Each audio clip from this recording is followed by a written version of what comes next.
semuanya, ketemu lagi dengan kakak. Kali ini kita akan belajar materi mengenai zat tunggal dan campuran.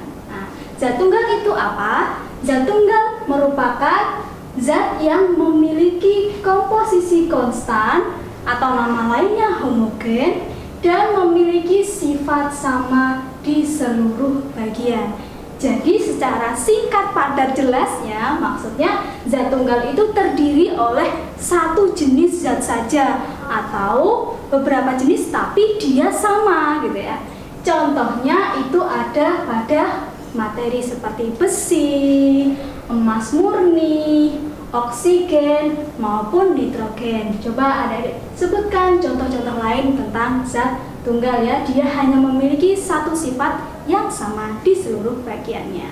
Nah, kalau besi, misalkan kakak potong antara bagian satu dengan yang lainnya, dia memiliki sifat yang sama-sama besinya. Begitu juga dengan emas murni gitu ya. Kalau kalian punya emas di rumah, emas murni misalkan, kalau kalian bisa memotong atau memisahkan bagiannya, itu dia ya terdiri dari bagian yang sama.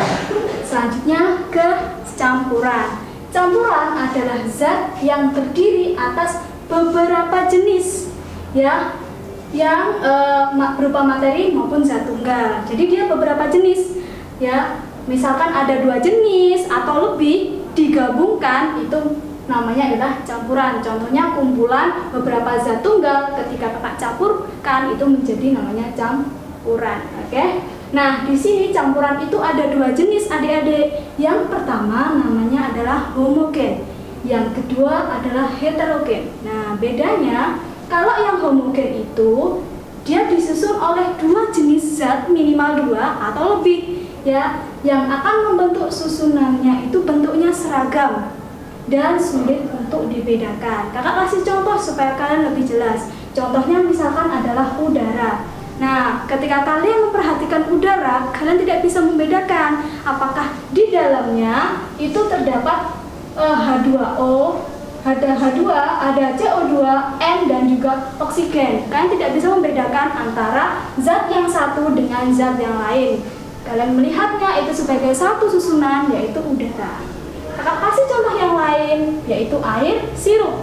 Nah, air sirup dibuat oleh dua zat tunggal misalkan. Namanya yang pertama adalah air, yang kedua adalah sirup. Ketika kalian campurkan, kalian sudah tidak bisa membedakan mana sih airnya, mana sih sirupnya, karena air dan sirup tadi itu tercampur secara merata ya. Jadi susunannya seragam dan sulit dibedakan antara jenis zat-zat yang dicampurkan tadi. Yang selanjutnya heterogen. Nah, berbeda dengan homogen, yang heterogen itu susunannya berbeda dan mudah untuk kita bedakan. Contohnya itu adalah air sungai. Ketika kalian menemukan sungai nih, kalian datang ke sana ambil air sungainya. Entah dia warnanya bening, entah dia warnanya keruh, kalian ambil gitu satu wadah yang besar. Lalu kalian amati beberapa saat. Nah, air sungai itu akan mengendap. Ya, kalian bisa membedakan. Nanti di wadah itu ada air ya, dan kalian akan melihat ada endapan seperti pasir, kerikil di bagian bawahnya gitu ya. Nah, ini menunjukkan bahwa di campuran heterogen kalian masih bisa memisahkan dan melihat susunannya. Ada airnya bisa dilihat, ada pasir atau kerikilnya bisa kalian lihat.